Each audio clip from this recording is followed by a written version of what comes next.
Okay, I'm back. Welcome back to Guido's Chop Shop, and I'm here with the part 2 of the bruisemaster barrels test. And I may have promised in the last video that I'd use a 370 FPS blaster to do these tests, but just for convenience and ease, this particular blaster is a lot easier to tear down and change the barrel on, so I'm going to be using it. It's pushing about 314, so it's still a decently powered blaster, so it should give the results we need. I'll just chrono here.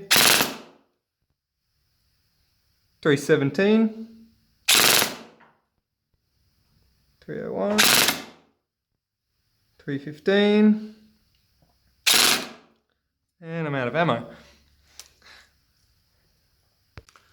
Okay, got the 35 centimeter barrel on now. 332, 341, 334, 336,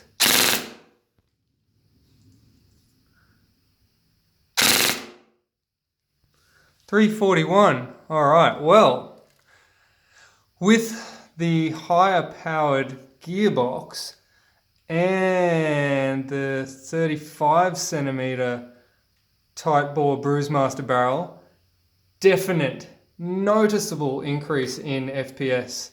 All right, let's try the longer barrel. Okay, so I've popped the 50 centimeter barrel in. Absolutely no changes to this blaster. It's the same blaster, I haven't made any changes whatsoever. All I've done is change the barrel.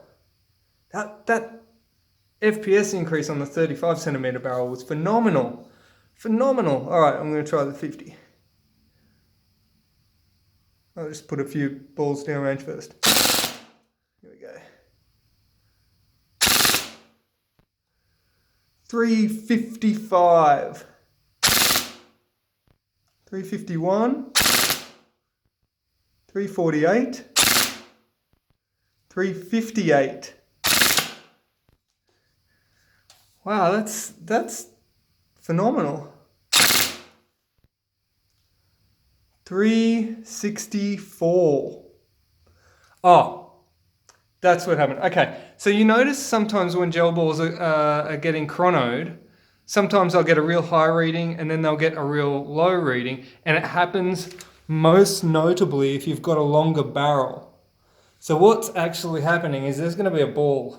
There it goes. There's going to be a ball in the barrel from the last time you pulled the trigger, and maybe it hasn't made its way all the way down to the barrel. So maybe it's like about halfway down, or maybe it's just sitting in the end, or maybe like it sort of hasn't traveled the whole length of the barrel yet. And then so the next shot you get is going to be less powerful because it's obviously the ball's, yeah. But that's why particularly with the longer barrels, you seem to get an inconsistency with FPS. But anyway, give it one more burst. 347. 362. Wow. That's awesome. All right, I think we need to take this to the range and do some accuracy testing. 27 centimeter.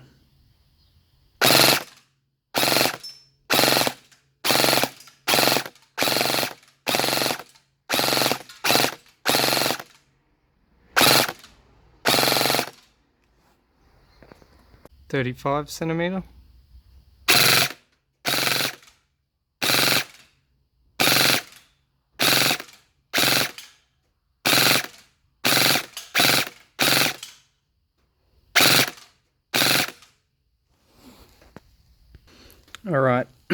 50 centimeter barrel.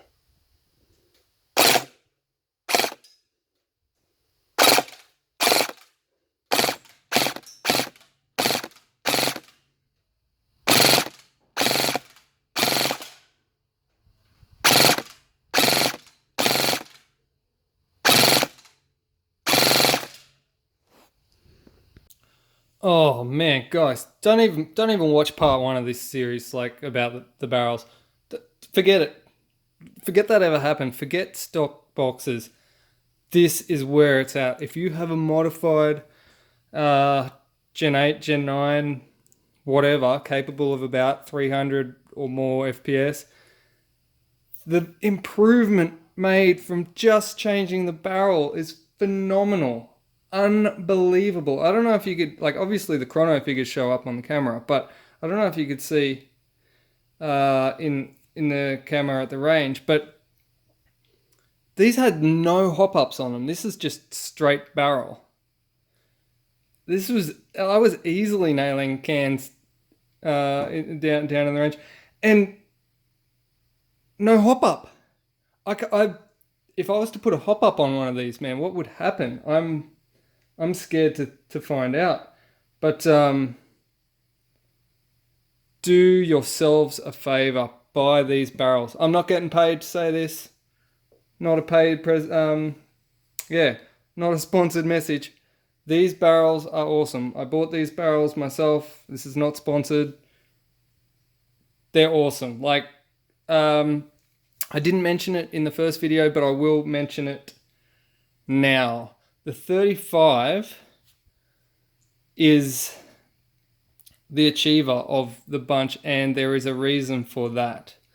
If you were to measure the diameter of this, well, with the internal diameter of 7.2, pi r squared by length, and then measure the volume of the cylinder inside the Gen 8, Gen 9, you will find that a 35 centimeter barrel has a roughly 2-to-1 ratio. 2 times the volume in the cylinder than there is in the barrel.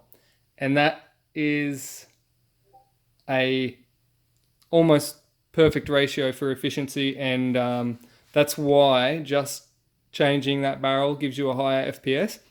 It's not because you're making any additional power. It's not because it's just because the ratios are right and the efficiency is right. The turbulence on the end of the barrel is minimal.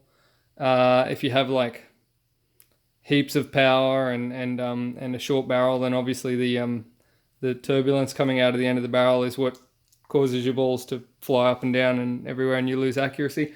But yeah, so that's something I didn't mention in the first video. But like, if you have even the 50 centimeter barrel, I think is a 1.8-to-1 ratio, which is still good.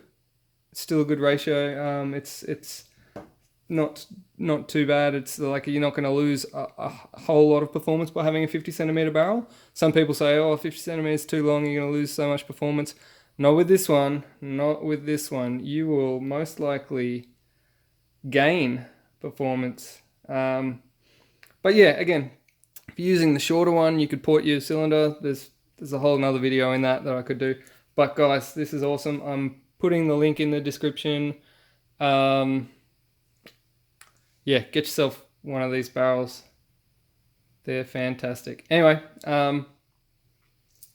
that's it for me.